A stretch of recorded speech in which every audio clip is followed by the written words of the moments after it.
Salam uşaqlar, bugünkü mövzumuz elektromaqnit rəqslərdir. Elektromaqnit rəqsləri cəryan şiddətinin, gərginliyin və elektrik yükünün zamana görə periodik dəyişməsi nəticəsində baş verir.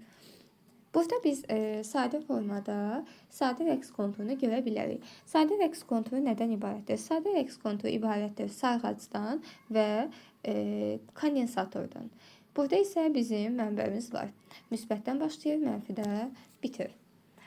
Uşaqlar, davam edək. Rəqslərin özünə məxsus mexanizmi var.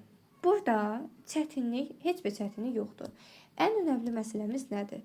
Ən önəmli məsələmiz odur ki, biz zaman anlarını öyrənək. 5 dənə zaman anımız var. 0, t/4, t/2, 4/3t, bir də tam periodumuz. 5 zaman anını öyrənəndən sonra biz bir dənə onu yadda saxlamalıyıq ki, ən birinci bizim öyrəndiyimiz mövzu kondensator mövzusudur, yoxsa sarğac mövzusudur. Təbii ki, biz əgər yadımıza salsaq, ən birinci elektrikdən başlayırdıq, sonra da kondensatorlardan danışırdıq. Yəni, kondensator birinci gəlir. Yəni, birinci maksimal olan hissə kondensator olacaq. Yəni, kondensatora aid olan kəmiyyətlərimiz burada nə olacaq?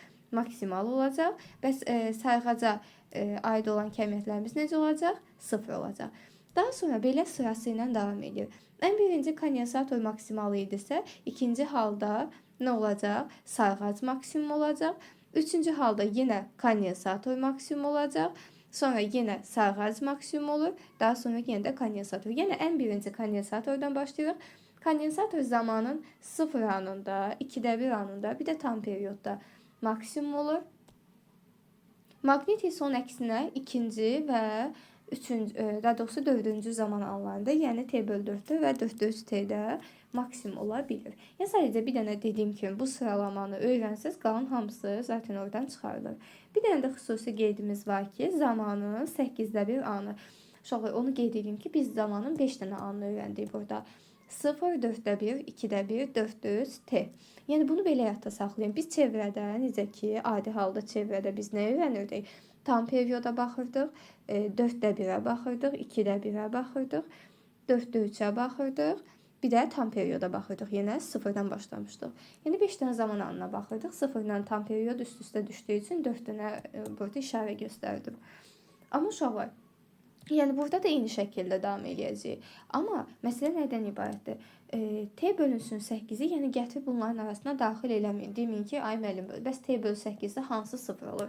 t/8 anlarında sadəcə onu bilməyiniz lazımdır ki, elektrik sahəsinin enerjisinə, maqnit sahəsinin enerjisi bərabər olur. Onlar da tam enerjinin yarısına bərabər olurlar.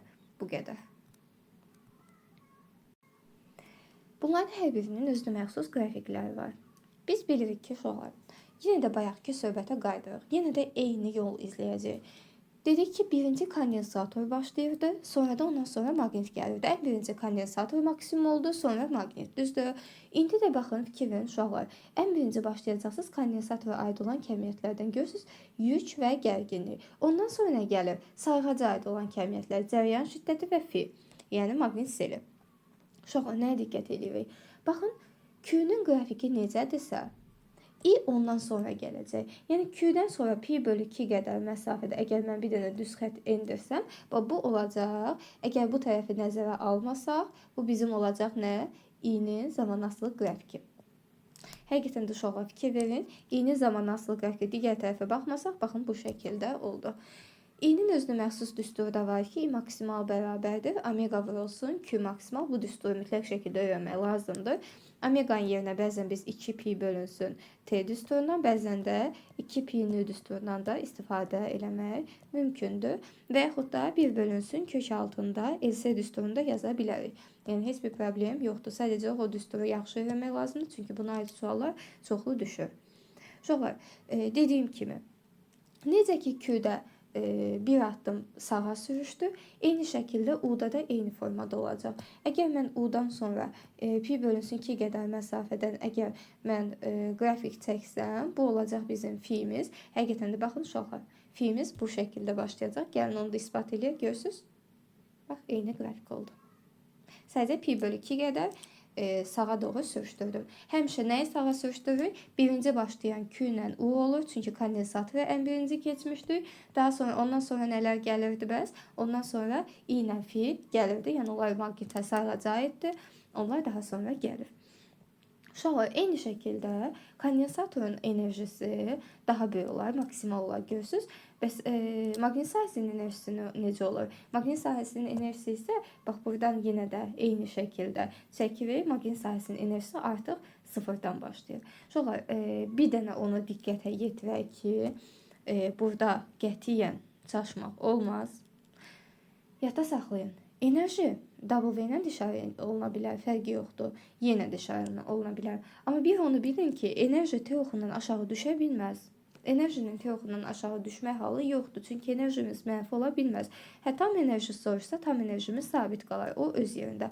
Amma enerjinin mənfi olması haqqında yəni elə bir qrafikimiz yoxdur. Enerjinin düsturlarını onsuz da bilirsiniz.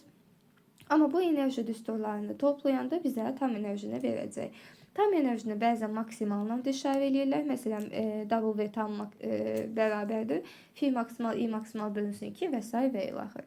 Yəni bunlar sadəcə düsturlarımızdır. Maksimalı görəndə necə ki biz M V maksimal kvadrat bölünsün 2-ni görəndə bilirdik ki, V maksimalsa, deməli bu kinetik enerjinin maksimal qiyməti bizim tam enerjimizdir. Burada da eyni şəkildə ifadə olunur. Daha sonra uşaqlar, elektromaqnit rəqslərin periodu və tezliyi mövzusu var ki, bəs burada biz Thomson düsturundan istifadə edirik. Thomson düsturunda T bərabərdir 2 pi vurulsun kök altında LC. Uşaqlar, görürük ki, T həm L-dən, həm də C-dən kök altı asılıdır. Nü isə tərs mütənasib olduğuna görə biz bilirik tərs asılılıqda artıq kök altı tərs diye bir şey yoxdur. Tərs elə tərs asılılıqdır. Düz asılılıqda var. Təbii ki, düz asılı, sadəcə düz asılı olsaydı bu şəkildə olacaqdı. Amma kök altı dedi deyənə bu formada yazıldı. Amma tərs asılılıqda tərsin kök altı və yaxud da başqa bir forması kvadratikin heç bir dəyişikliyi yoxdur. Tərs elə tərs asılılıq deməkdə arxasına dönür. Dövrü tezlikdən nü ilə eyni asılı olduğuna görə buna da tərs asılılıq baxırıq. Uşaqlar, bir dənə də vacib məqama toxunaq ki, bu T ilə nü görürsünüz ki, düstur nədir? 2 pi kök altında LC-dir. Biz uşaqlar 2 pi olduğu kimi qalsın. 2 pi'ni saxladıq. Uşaqlar, L-in yerinə nə yaza bilərik? L nələrdən asılıdır? Biz L xüsusi düstur demişdik. Mu sıfırdan asılı düstur. Deməli, L mu'dan asılıdır, düzmü? Bəs C-nin yəni mu'dan asılılığı var. Bəs C-nin nələrdən asılılığı var? Epsilon 0, S bölünsün D. Yəni uşaqlar, yekunda biz deyə bilərik T nələrdən asılıdır? L-dən C-dən kök altı asılı olduğunu zaten bilirdik. Və başqa nələrdən asılıdır? Epsilondan asılıdır, mu'dan asılıdır, S-dən asılıdır, epsilon 0-dən və D-dən də mütləq şəkildə asılıdır. Bunun səbəbi də nədir? Əsas düsturun daxilində bunlar var.